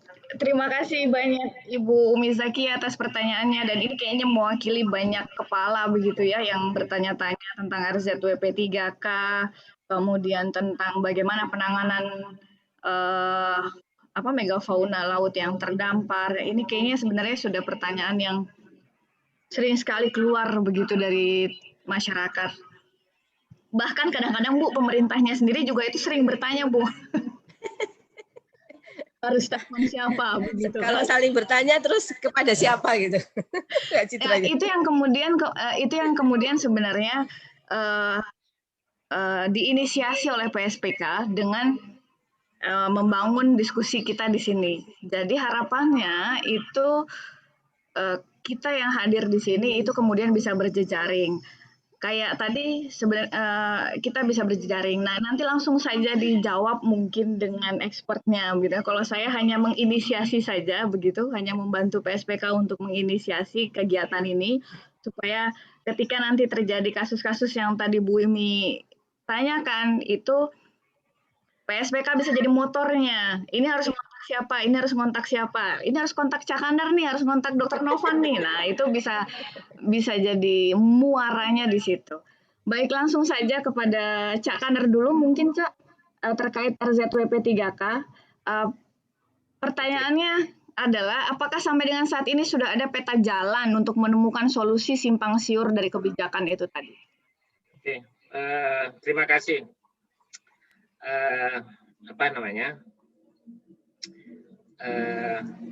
Ya itu Indonesia, Bu. Jadi kalau saya ditanya itu Indonesia. Jadi karena kita hidup di Indonesia, saya selalu terngiang-ngiang kata-kata seorang orang luar ya, salah satu direkturnya TNC, dia mengatakan kalau 90% itu di konservasi itu adalah politik, 10% baru konservasi yang sebenarnya. Jadi kata-kata itu sebenarnya dulu saya sempat di perjalanan ya waktu di Walhi, ya, Warna Lingkungan Hidup Indonesia, saya itu sempat frustasi juga melihat bahwa apa yang kita kerjakan itu sebenarnya tidak ada hasil yang jelas gitu ya. Jadi artinya apa? Konservasi itu gimana pun akan runtuh gitu. Tapi memperlambat ya. Itu. Jadi itu tuh mungkin salah satu di dalam sekarang ada PP 27 tahun 2021. Jadi undang-undang untuk pengelolaan ruang itu ada RZPP. Nah, jadi kalau saya ini terbiasa pakai RZP 3K ya, tapi sebenarnya yang benar RZPP 3K ya, karena wilayah. Tapi saya itu lidahnya sudah terlanjur kata-kata lama ya. Jadi ada W-nya itu agak terngiang-ngiang gitu, perundang-undangan baru. Kemudian ada zonasi kawasan strategis nasional KSNT itu pemenang Bu. Kalau ada kawasan strategis nasional itu tertentu ya, itu T-nya tertentu. KSNT itu RZ KSNT itu T-nya tertentu. Nah, semua itu mengalah itu.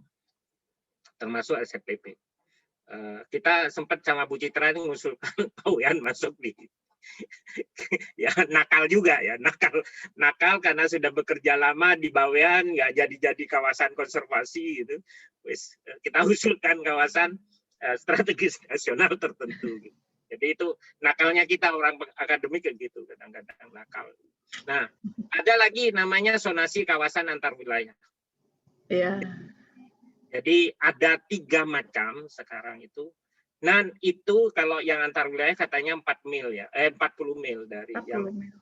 Ya, jadi itu dari wilayah. Tetapi persoalannya bukan menurut saya persoalan yang malah sayang banyak yang RZP 3K yang antar provinsi yang wilayahnya sempit seperti Selat Bali. Pembagian itu nggak bisa dibagi garis gitu, kayaknya nonsen lah gitu loh. Masa ikan itu kamu blok Bali, oh kamu itu blok Jawa Timur gitu. Jadi kan nggak bisa itu. Jadi itu harusnya dikelola antar provinsi. Nggak ada aturannya gitu loh. Nggak ada aturannya itu. Loh, tapi pengelolaan perikanan tangkap dulu sudah dijalankan seperti itu, walaupun tidak jalan dengan semestinya. Itu tentang rencana zonasi. Persoalannya, rencana zonasi ini masih banyak tarik ulur juga. Jadi RZP3K, sekali lagi mohon maaf, saya nggak nyebutkan W, bukan belasan. Contoh, kalau di Jawa Timur Utara itu ada namanya tanah uluran. Tanah uluran yaitu tanah sedimentasi. Ya. Yang kalau bahasa RZP 3K-nya itu mengatakan gini, ya walaupun itu sudah jadi daratan tetap laut. Nah, tetapi terbaliknya saat daratan itu jadi laut, itu di RZPP bisa jadi laut. Nah, itu kan tidak bisa seperti itu bahasa itu. Ya kan ada nanti yang abrasi, ada yang sedimentasi.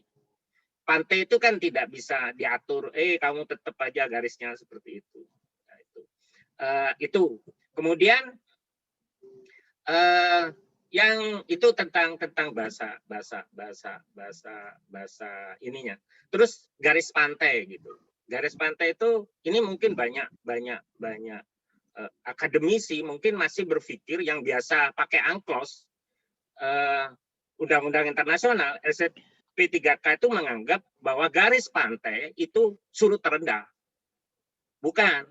RZPP ini memakai pasang tertinggi. Jadi garis pantai itu pasang tertinggi. Jadi jangan pakai angklos. Itu angklos itu aturan internasional. Yang dipakai di pemetaan RZPP itu adalah pasang tertinggi. Otomatis, nah ini persoalannya. Garis 12 mil itu maju ke darat. Maka teritorial, kalau bahasa teritorial itu berbeda dengan bahasa RZPP. Itu mungkin bisa didiskusikan panjang. Iya. Bisa satu mata kuliah itu, Pak. yang panjang. Jadi saya sendiri orang yang belajar pemetaan, kemudian saya ngajar di kebijakan perikanan gitu. Agak ya saya ini terpaksa belajar undang-undang. Saya ini apa namanya? Karena kebijakan terus keluar gitu, sehingga kita juga belajar karena nanti salah info kepada mahasiswa ya. Yang dulunya contoh di Undang-Undang 23 tahun 2014 bahwa 0 sampai 12 itu adalah dikelola provinsi gitu. Kabupaten kan tidak bisa mengelola. Tetapi itu lautnya. Tetapi di undang-undang jelas masyarakatnya itu milik kabupaten. Pemberdayaan masyarakat itu milik kabupaten masih. Tetapi banyak kabupaten yang tidak mau mengerjakan itu. Itu tidak, karena tidak ada unsur ruang itu. Nah itu ya perlu kita jelaskan. Alhamdulillah kalau Kabupaten Malang, alhamdulillah karena diskusi terus ya DKP Kabupaten Malang, tetap pemberdayaan masyarakat tetap jalan untuk bidang tangkap. Itu mungkin Bu Umi jadi penjelasan sedikit. Tapi tadi ada pertanyaan yang menurut saya menggelitik mulai kasus hiu paus di Python. Yang pertama, saya itu sebenarnya gini, perlu kita ini punya jejaring.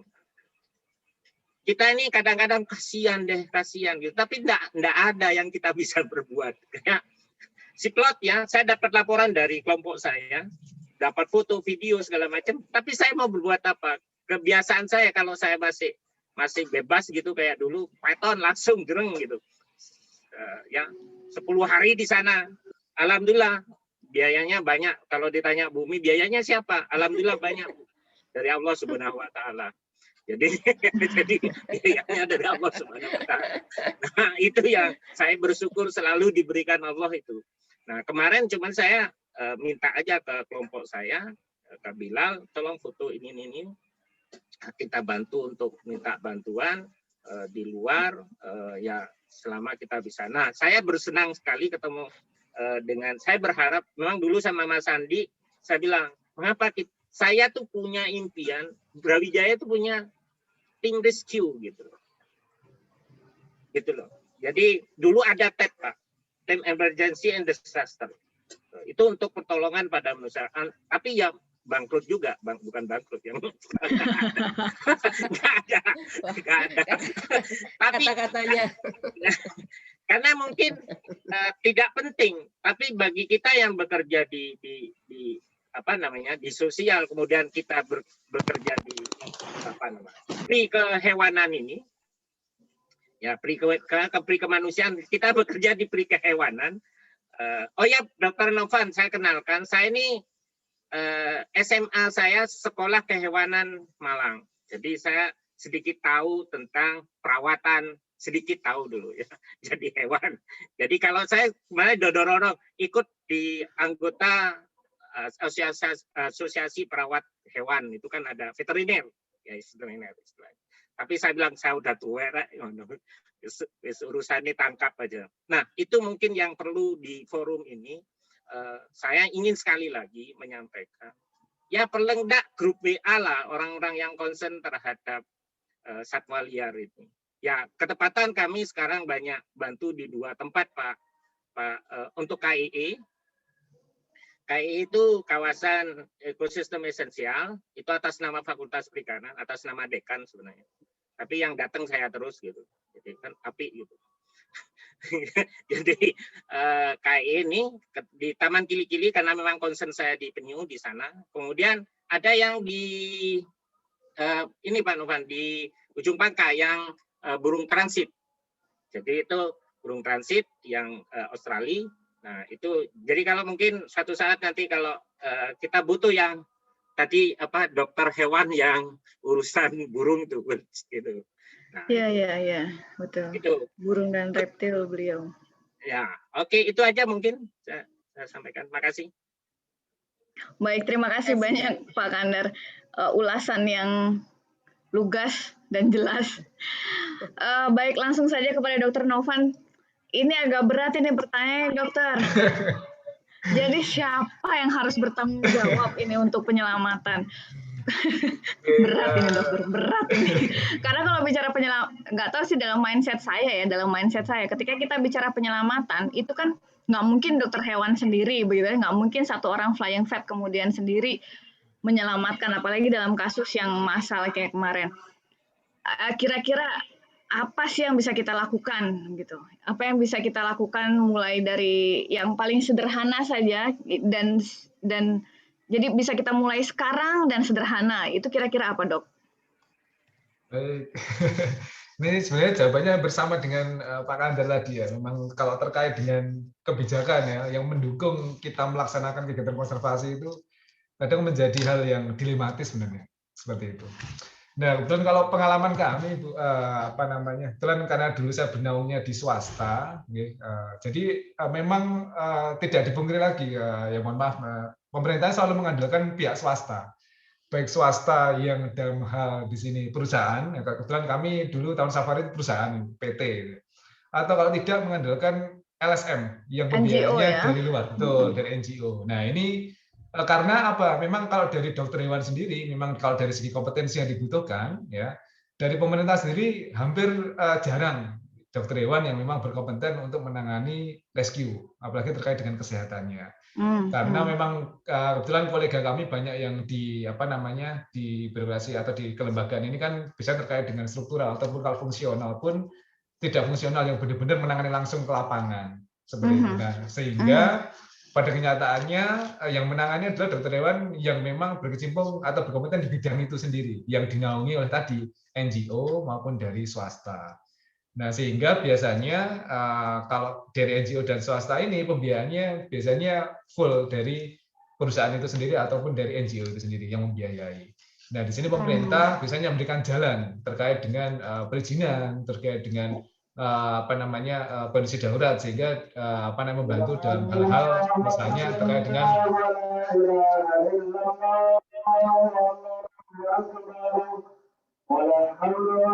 jadi terkait dengan misalnya satwa ini harus dipindahkan sementara rehabilitasi.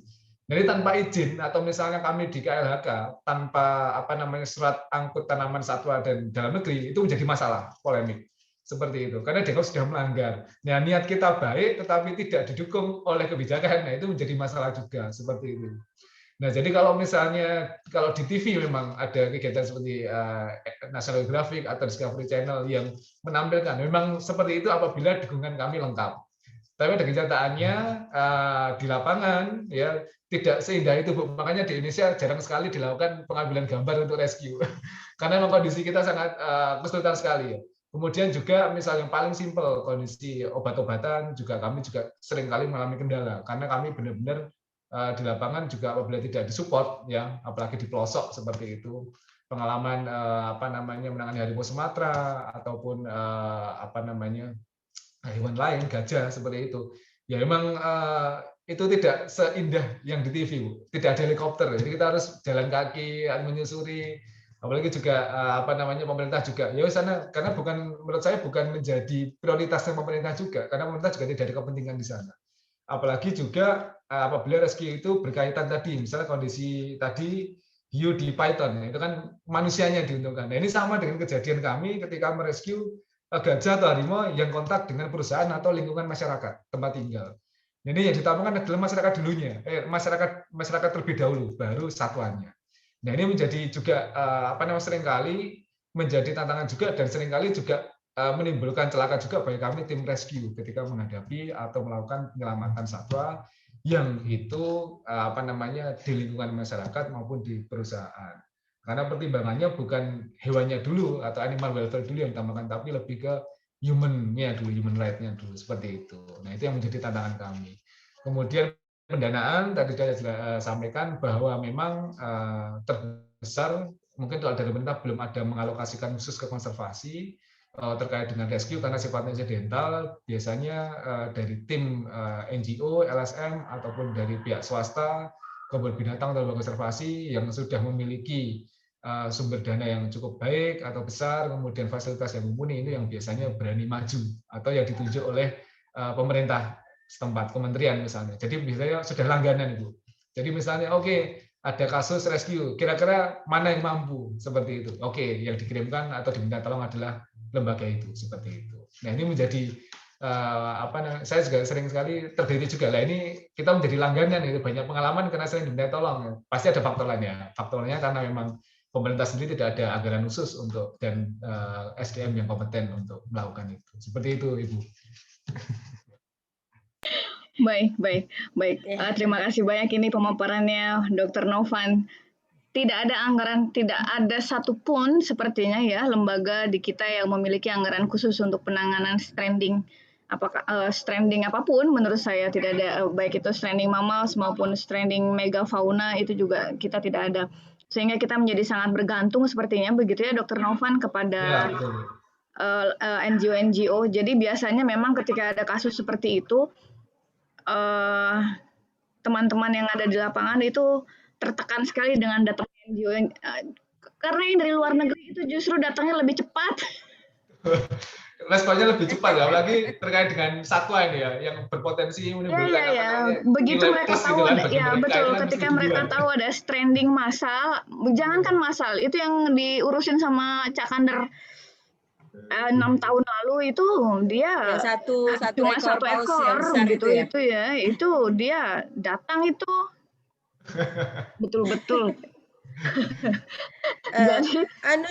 Mungkin ini kalau menurut saya Mbak Citra ya, mungkin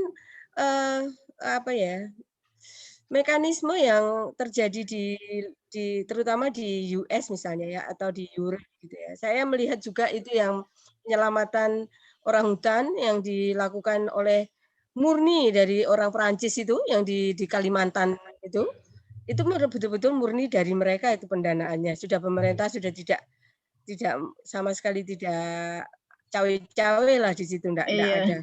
Itu yang luar biasa itu yang orang hutan itu. Nah, cuma kan sayang ya Bu ya. Maksudnya kita punya sumber daya. Nah, ini tuh kalau saya berpikirnya begini loh Dr. Novan, apa mungkin gitu adik-adik mahasiswa yang ada di, kalau saya kurang tahu kalau di Fakultas Perikanan itu kan ada adik-adik FISDIK. Kalau di kedokteran hewan itu kayaknya adik-adik yang di satwa liar itu ada kan ya, seingat saya. Nah, kayaknya mungkin kita pegang lah begitu ya kepalanya, sehingga pas waktu ada kasus trending begitu mereka yang kita kerahkan untuk berangkat lu praktikum gitu. Mungkin nggak sih kalau kemudian mereka yang jadi motor begitu, dokter? Bisa, Bu. Jadi memang semangatnya mahasiswa dulu juga sama, mungkin masih muda juga seneng ya kalau misalnya ada suatu hal ya, wah itu suatu hal yang baru, penuh tantangan. Oke, biasanya berangkat. Tapi yang menjadi kendala begini, Bu, terkait dengan kami di kedokteran hewan, itu seperti dokter manusia, dokter gigi, Bu. Jadi ada namanya kompetensi minimal yang harus dikuasai ketika akan melakukan pertolongan. Paham. Nah, seperti ini. Kadang mahasiswa berangkat, tetapi ketika nanti memutuskan ditangani apa, sakitnya apa, kemudian tindakan apa yang baik, yang standar, maksudnya yang sesuai dengan diagnosa yang berperi kehewanan begitu ya. Betul. Nah, itu kadang menjadi tantangannya di situ. Itu tidak bisa langsung dilaksanakan. Harus ada istilahnya kemampuan, kompetensi. Harus ada. Berarti harus ada syarat, harus ada training untuk kompetensi sendiri lagi begitu ya. Harus. Betul. Oke, berarti mungkin langkah pertamanya pendekatannya itu adalah ada training awal untuk adik-adik mahasiswa itu dan untuk masyarakat di sekitar kasus trending itu sering terjadi. Mungkin di situ ya Dr. Novan ya. Betul. Jadi bisa memberikan edukasi ya dari PR kita. Jadi nggak harus Dr. Novan yang Loh, saya baru ngomong begitu Mbak Citra. Jadi ini kayaknya perlu Dr. Novan sendiri yang harus menjadi NGO-nya ini. Selama ini Bu, kalau kita ada kasus itu biasanya si Dwi lagi gitu. Ada teman saya Flying Vet itu sih namanya dokter hewan, dia dokter hewan di WWF, Dokter Dwi itu. Saya kalau Pak Kander bilang, Citra ada salam dari temanmu, pasti Dwi lagi, itu nggak ada lagi yang lain, udah ketemu. Karena sepertinya yang cerita-cerita di Discovery, di National Geographic itu memang betul-betul sepertinya berangkat dari seperti personel Dr. Novan itu Mbak Citra. Jadi dokter itu betul-betul berjuang, tapi dia kemudian karena perjuangannya itu mendapatkan simpati dari banyak pihak swasta dalam tanda petik, akhirnya bisa sukses programnya. Tapi memang harus ada anunya yang memimpin lah gitu. Ada leadernya. pionirnya. Oke. Iya, Ya, betul. Baik. betul. Sudah Kemudian Dokter Novan semangat. sudah menginjak 11.41 begitu. Saya buka untuk satu pertanyaan lagi sebelum kita tutup. Ada yang angkat tangan itu, Andika, Bu Andika, Mbak. Oh. Apa? Iya, monggo. Sebelumnya selamat siang untuk Selamat Dr. siang. Novan, untuk Dr. Novan sama Pak Kandar, dan untuk peserta lainnya dan Pak MC. Sebelumnya saya ingin melakukan pertanyaan, yaitu apakah di Indonesia itu udah ada peraturan tentang penggunaan atau metode dalam penangkapan satwa? Karena saya pernah baca di Amerika itu, walau pemerintahnya sendiri memperbolehkan menggunakan cyanida. Yang saya baca, cyanida sendiri itu dapat menyebabkan menyebabkan risiko yang besar bagi satwa laut, lingkungan laut, dan juga manusianya sendiri. Jadi kayak di sini nih saya bingungin tuh, kalau misalnya kita udah ngelestarikan, tapi dari pemerintahnya sendiri melegalkan suatu hal yang dapat merusakkan lingkungan itu sendiri ataupun hewan itu, jadi bagaimana?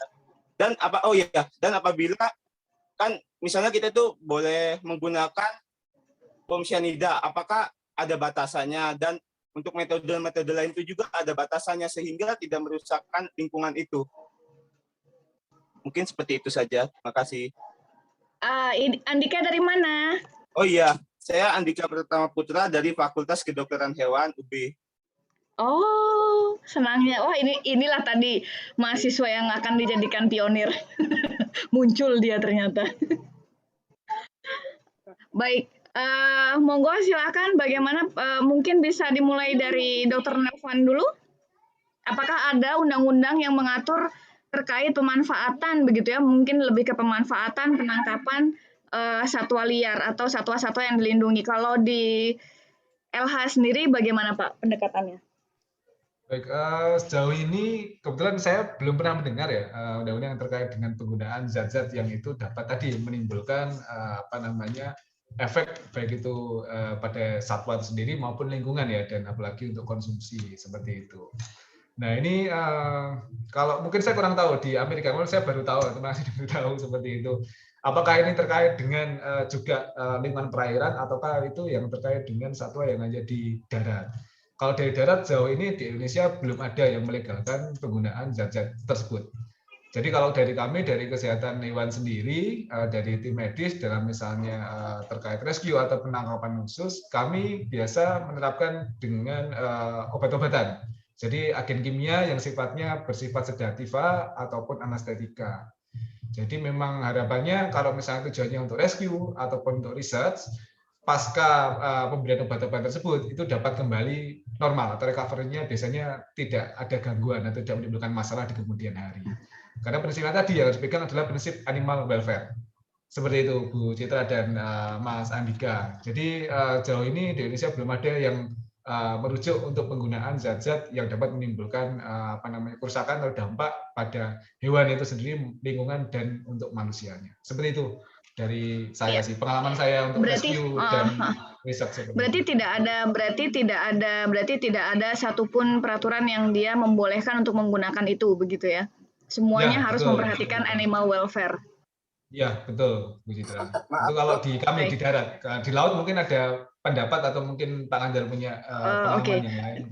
Tadi itu pertanyaannya sebenarnya ada nggak sih Pak undang-undang yang ada nggak sih peraturan atau undang-undang yang dia itu mengatur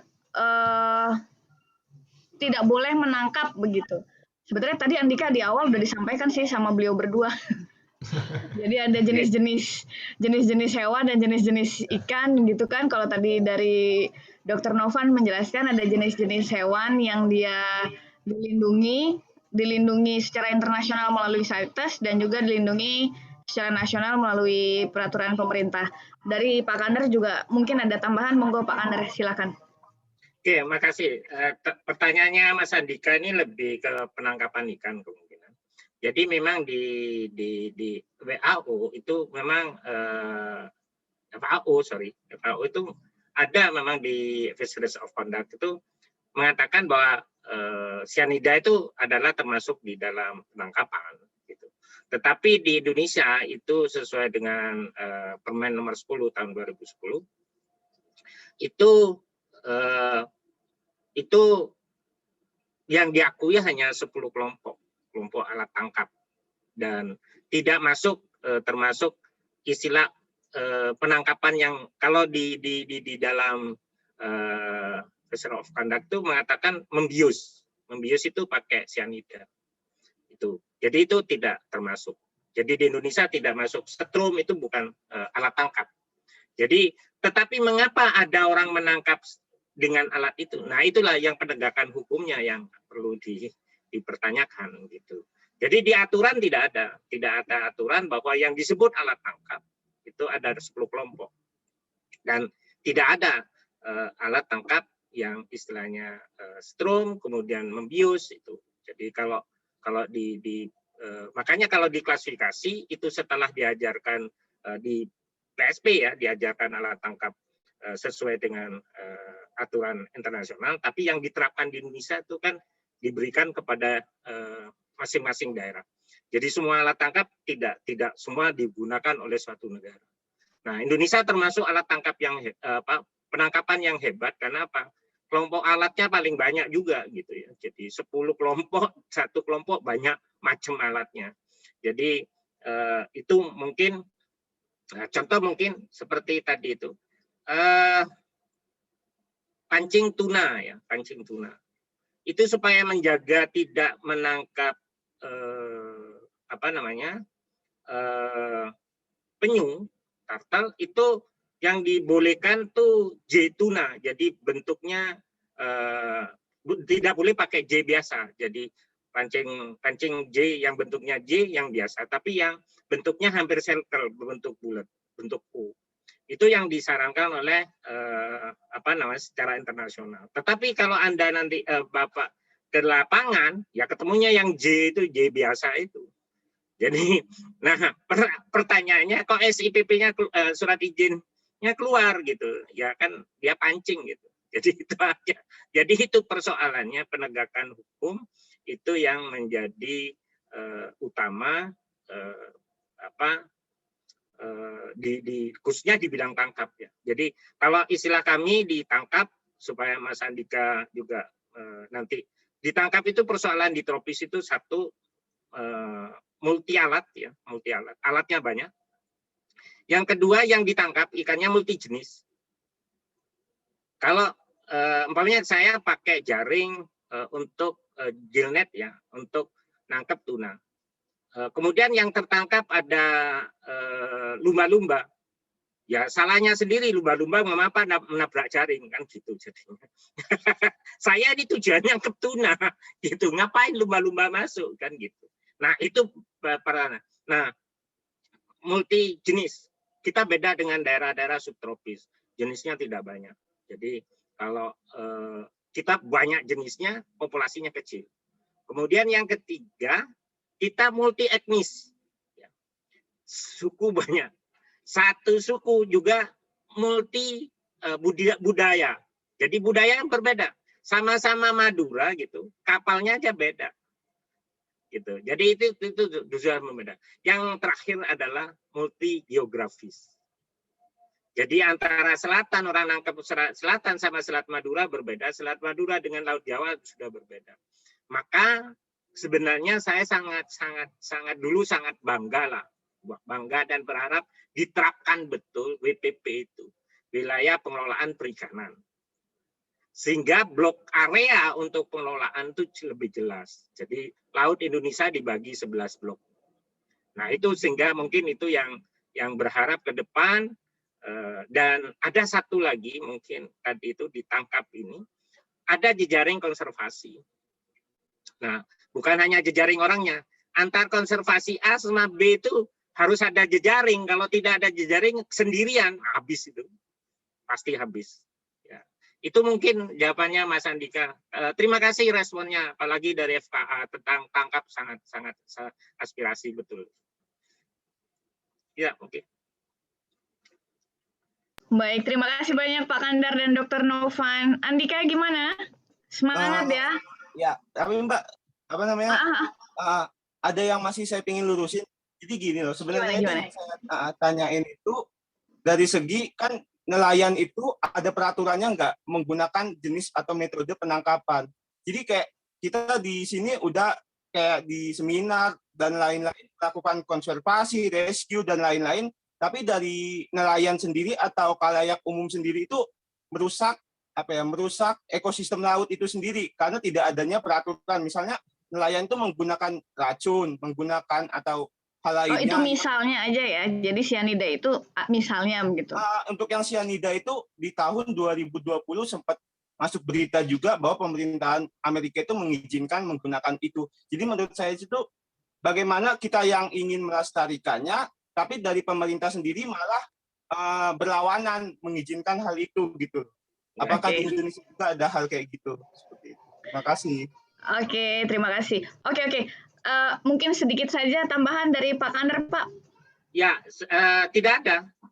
Di Indonesia bahkan sianida itu pasti makainya pakai kompresor istilahnya ya. Undang-Undang 31 itu jelas ya, kompresor itu dilarang memakai alat bantu kompresor dalam penyelaman itu pasti pakai sianida. Tetapi persoalannya menangkap orang bawa sianida di kapal itu susahnya setengah mati. Ya, jadi pengalaman ya, hanya cerita pengalaman ya. Saya ini karena orang lapangan pengalamannya banyak dengan orang-orang seperti itu juga. Saya belajar penyu, belajar sama pencuri penyu. Belajar untuk sianida ya, sering underwater. Kalau nanti Mas Andika main ke Banyuwangi tahun 2009, 2008 itu tempatnya masih tempatnya orang sianida. Tapi kalau mulai kerja 2009, alhamdulillah sekarang nol pemakai sianida. Jadi itu ada proses yang seperti itu. Di Indonesia tidak ada aturan memperbolehkan. Jadi karena kompresor identik dengan sianida, maka itu dilarang. Ada undang-undangnya. Tetapi kalau ada di lapangan, ya memang yaitu penegakan hukumnya yang memang agak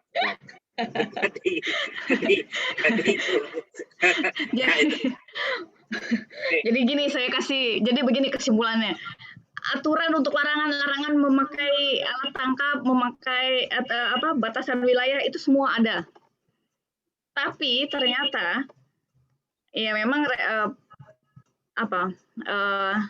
penerapan regulasinya itu yang memang menjadi sulit. Tapi sebenarnya kalau untuk nelayan ketika dia akan dikonsumsi, ketika dia akan dijual begitu, beberapa asosiasi itu sudah menerapkan standar yang bisa diterima untuk masuk pasar internasional.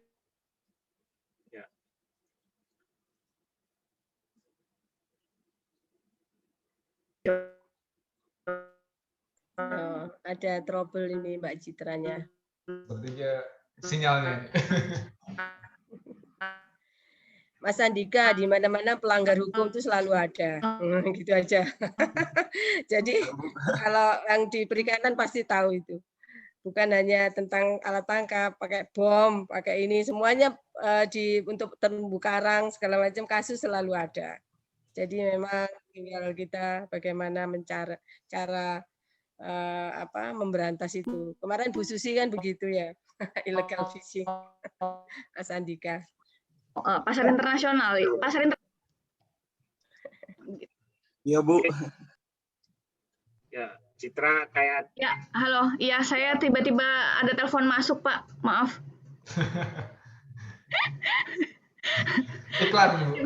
Iya, iklan. Jadi begitu telepon masuk saya tidak angkat, tapi ternyata sinyal langsung putus. Oke, jadi mungkin itu saja ya buat Andika. Jadi intinya undang-undang itu ada, tapi penindakannya yang dia belum tegas. Mungkin diskusi kita semoga memberi manfaat. Kalau dari saya ketika bicara konservasi, yang penting itu buat kita yang masih muda dan berdarah muda, bergairah muda, jangan pernah lelah untuk bergerak, untuk bersuara menjaga lingkungan. Karena jangan lupa perusak lingkungan itu juga mereka akan terus bekerja, dia nggak akan pernah berhenti. Dan alam akan habis ketika orang yang mengerti itu tidak bersuara dan tidak bergerak tapi hanya diam. ini yang akan merusak alam. Jadi jangan salahkan yang merusak lingkungan, jangan salahkan siapa-siapa. Mari kita yang muda, yang berjiwa muda itu terus bergerak dan bersuara untuk menjaga lingkungan. Baik, itu dari saya kembalikan kepada Adik Yogita dari PSPKUB. Mau sama Yogita atau sama Adit? Sama Yogita. Ih, ketawa dia. Ya, terima kasih Mbak Citra untuk memandu kegiatan pada pagi hari sampai siang hari ini ya. Untuk diskusinya cukup menarik dan banyak hal-hal informasi yang baru yang kami dapatkan. Nah, berhubung waktunya sudah hampir habis ya, saya minta tolong untuk para peserta dan hadirin untuk menyalakan kamera, on kamera, karena kita akan ada sesi dokumentasi untuk kegiatan pada siang hari ini.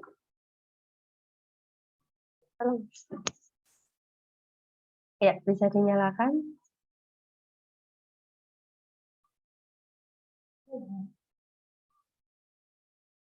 Ya, 1, 2, 3. Oke. Satu kali lagi. Untuk slide selanjutnya. 1, 2, 3.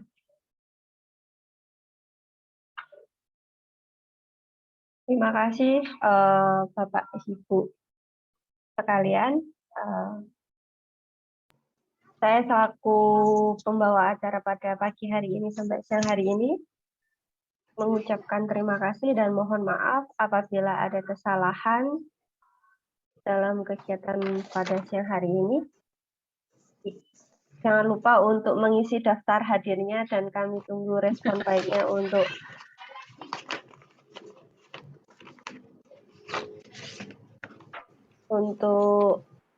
kegiatan Koral Laut Series 3. Terima kasih. Billahi taufiq wal hidayah. Wassalamualaikum warahmatullahi wabarakatuh.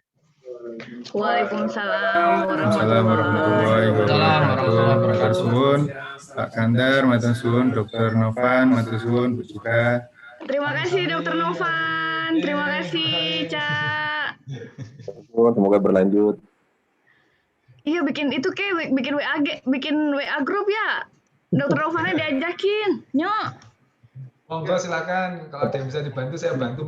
Jadi kalau ada yang trending lagi langsung kasih Dr. Novan aja. Ya itu tadi Bu, terus pendanaannya bagaimana? Fasilitasnya bagaimana?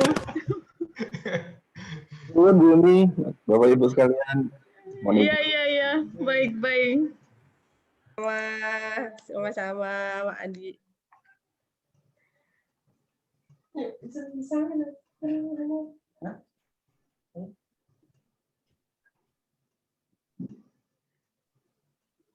Saya live dulu ya. Ya, assalamualaikum. Saya mau izin live juga, Mbak Citra. Matur suwun Bu Umi. Pak Gantar. Matur suwun.